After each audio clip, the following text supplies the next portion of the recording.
देख सकते हैं विकास आज बोल रहा है, ये सभी मोदी जी के कारण। और गरीब कल्याणकारी योजनाओं की बात तो क्या करना। कांग्रेस ने 1970 में नारा दिया था गरीबी हटाओ का, गरीबी हटाओ। बहनों और भाइयों, गरीबी तो नहीं हटी।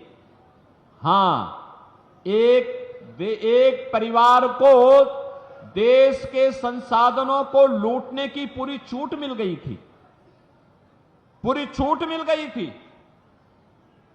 चाहे वह परिवार दिल्ली में रहा हो, चाहे वह परिवार सफाई का रहा हो, ये लूटते थे, अराजकता फैलाते थे। और डॉक्टर मनमोहन सिंह जी ने तो जब प्रधानमंत्री थे उस समय उन्होंने क्या कहा था? उन्होंने कहा था कि देश के संसाधनों पर पहला अधिकार मुसलमानों का है, तो हमारा दलित कहां जाएगा, पिछड़ा कहां जाएगा, एक खड़गवंशी कहां जाएगा, पाल कहां जाएगा, सैनिक कहां जाएगा, गरीब कहां जाएगा, किसान कहां जाएगा, माताएं और बहनें कहां जाएंगी, नौजवान कहां जाएंगे। देश के अंदर कांग्रेस जाति के नाम पर, क्षेत्र के नाम पर, भाषा के नाम पर बांटती रही। गरीब भूखों मरता रहा, किसान आत्महत्या करता रहा, नौजवान पलायन करता रहा। और एक कांग्रेसी और उनके सहयोगी दलों को आज जो इंडी गठबंधन के रूप में आपके पास आए हैं, बहनों और भाइयों, ये देश के साथ गद्दारी किए हैं और फिर गद्दारी करने के लिए अपने झूठे घोषणा पत्र के साथ आपके पास आए हैं। आज कांग्रेस का जो घोषणा पत्र है उसको आप देखेंगे, क्या कहते हैं? कहते हैं देश हमारी अगर सरकार बनी तो हम सरिया कानून लागू कर देंगे। आप बताओ, ये देश बाबा साहब भीमराव अंबेडकर के द्वारा बनाए गए संविधान से चलेगा या किसी शरीयत से चलेगा?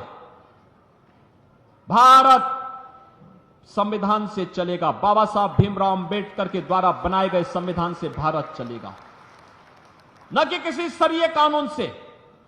कांग्रेस के लोग अपने घोषणा पत्र में इस बात की चर्चा करते हैं कि हम व्यक्तिगत कानून को लागू करेंगे, यानी शरिया कानून लागू करेंगे, क्योंकि मोदी जी ने 3 तलाक की प्रथा को रोक दिया, पूरी तरह रोक लगा दी, उस पर लगाम लगा दी।